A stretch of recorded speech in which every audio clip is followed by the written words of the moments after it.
If everyone can settle down, we will start the media briefing. The media briefing will start with opening remarks by the Foreign Minister of Pakistan, followed by the remarks of the Foreign Minister of Ukraine, and then we'll open it for question and answers.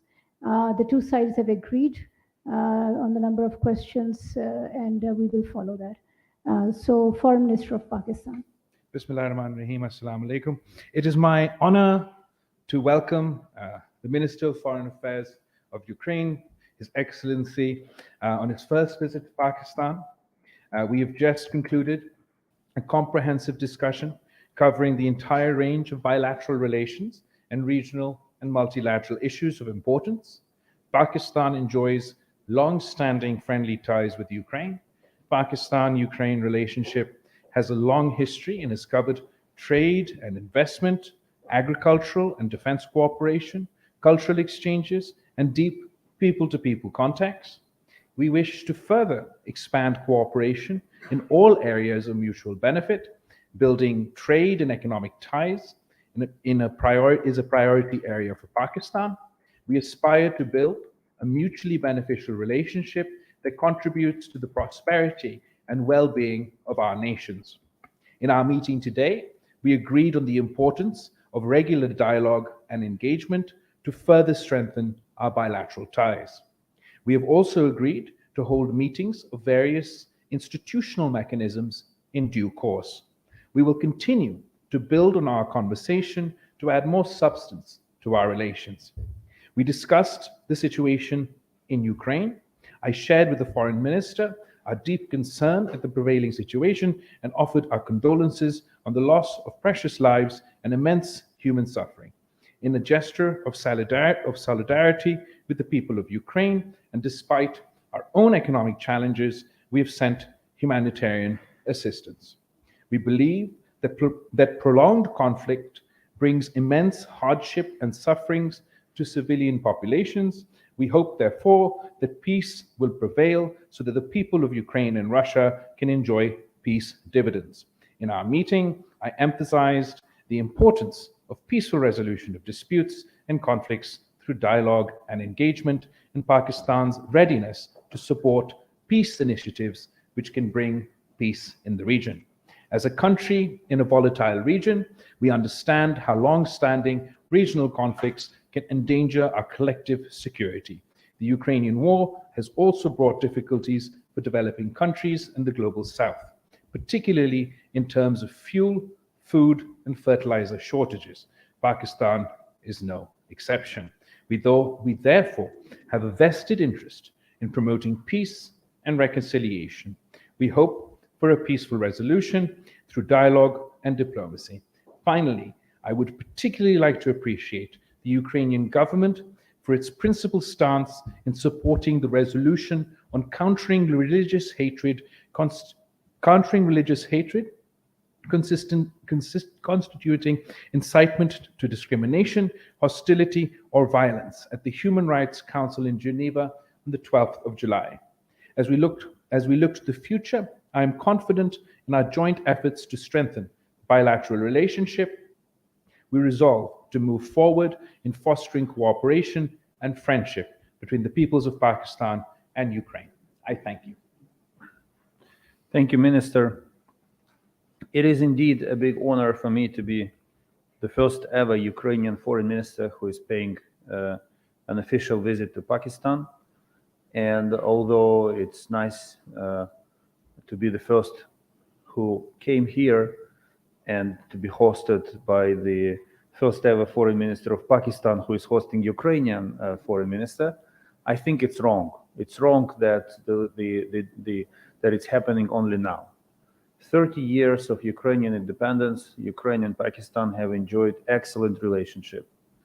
We were happy to work with you in the 90s, throughout 90s, and further on in the area in helping you build strengthen your armed forces. We were always standing next to you in times of food crisis, and 2 years ago it was we were happy to help you to counter the flour crisis when Ukrainian traders delivered more than 1 million tons of grain. And of course, we will always remember that Pakistan provided Ukraine with humanitarian aid in the times when we needed it the most.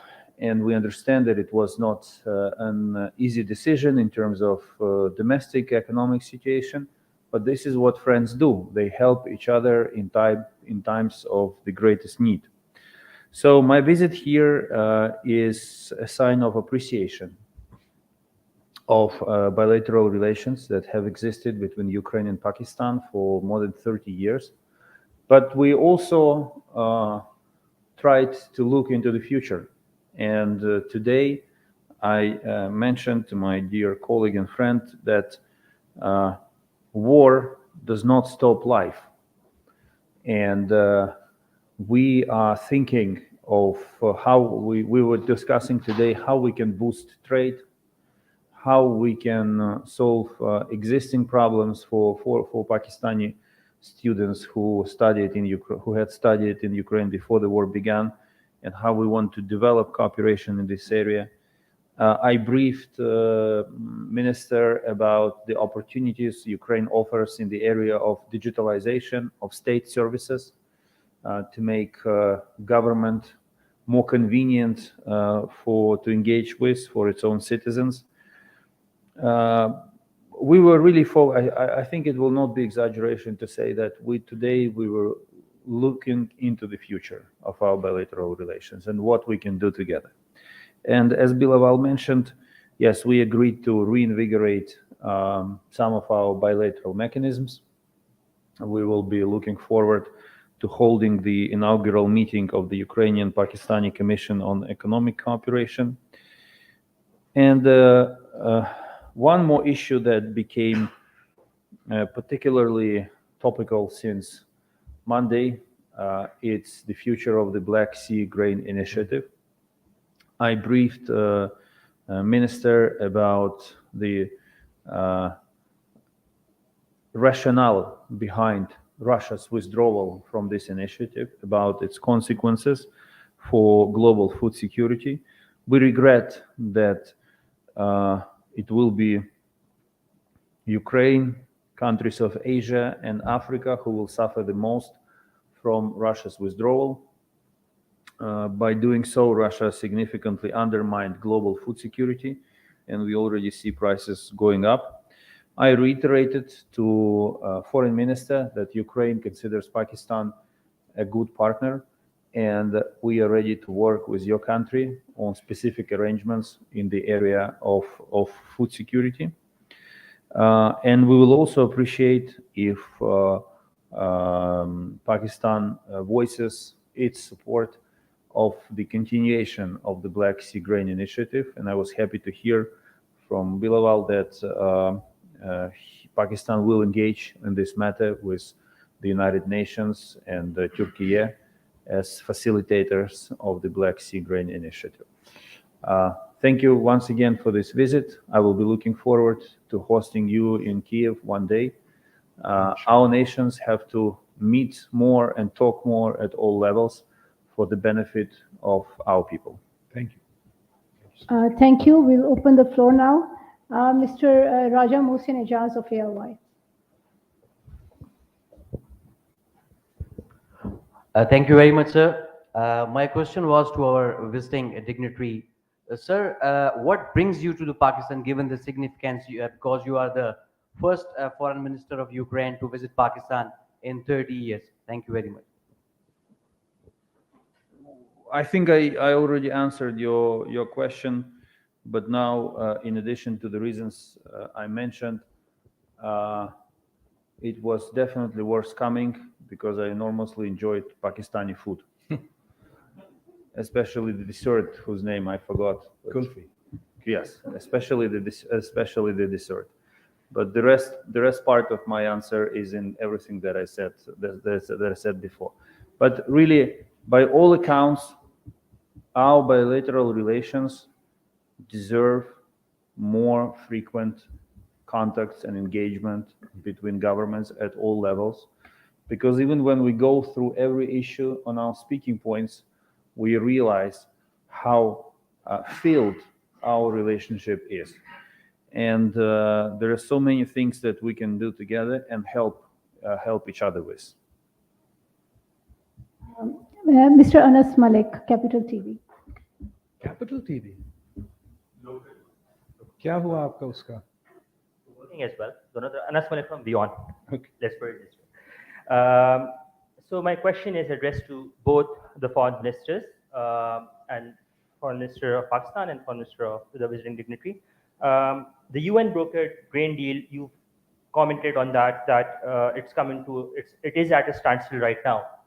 We've heard your comments. I would want the spotlight on the Pakistani side. Would you want to see its resumption or urge a resumption?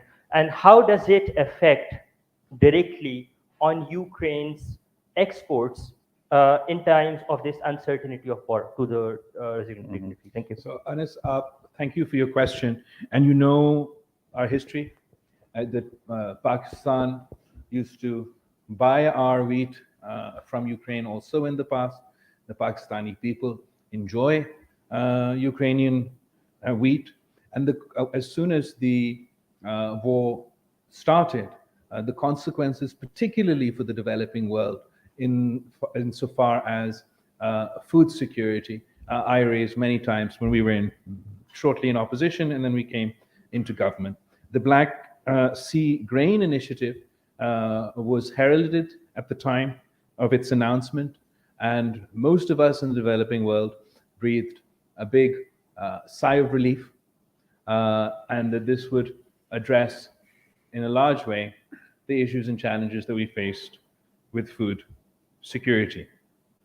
Like other developing countries, food inflation and supply disrupts resulting from supply chains disturbances due to the conflict has severely impacted Pakistan.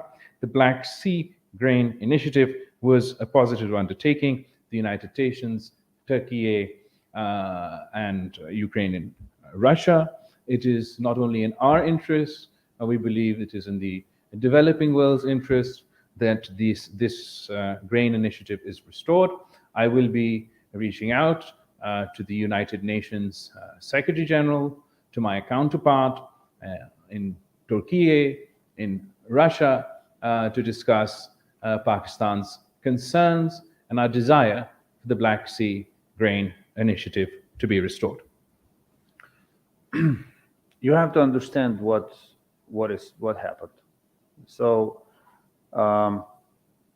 last year, Russia attacked Ukraine and blocked our ports. Food prices all over the world immediately went up. Black Sea, we had to find the way to export our grain to the global market. The best way is by the sea. The alternative way is by land corridors through the countries belonging to the European Union. We have achieved a lot in extending the land corridors.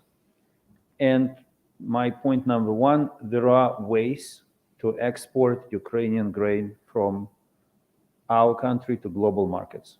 So it's not that things are completely locked up.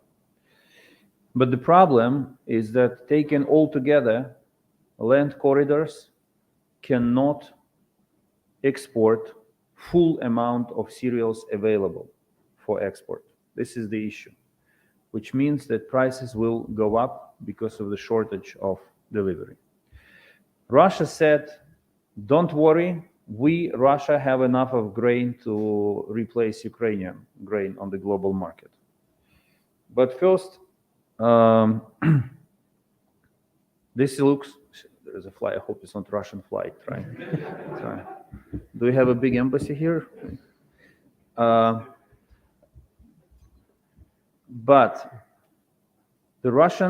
what the Russians have done, they're literally saying that we simply destroyed our competitor. Now, what happens? On Monday, Russia announces withdrawal from the initiative. On Wednesday, they attack Ukrainian ports with missiles, destroying port infrastructure, basically making it even harder for us to restore export. In one terminal, they destroyed 60,000 tons of grain that was designated to China. It means that 60,000 tons of grain will never make it to the people who want to buy bread at reasonable price. And as prices go up, Russia is increasing its exports of grain, making more money for its war machine and for its shattered economy.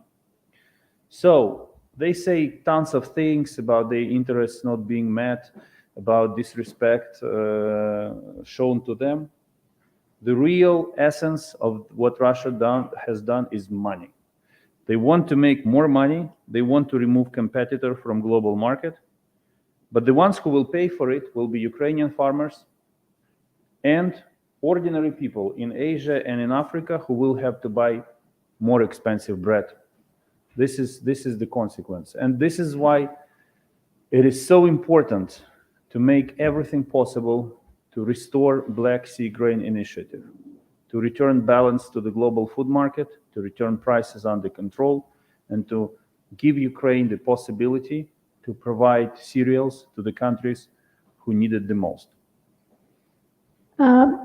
We have one last question, given the busy schedule of our esteemed guest. One last question by Mr. Kamran Yusuf from Express Tribune. Thank you. Question to Foreign Minister Bilawal. We've been hearing repeated reports that Pakistan is supplying arms to Ukraine or considering, given the ongoing conflict between Russia and Ukraine.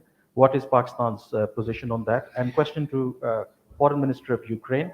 What kind of expectations do you have from Pakistan as far as the ongoing conflict between your conflict with Russia is concerned?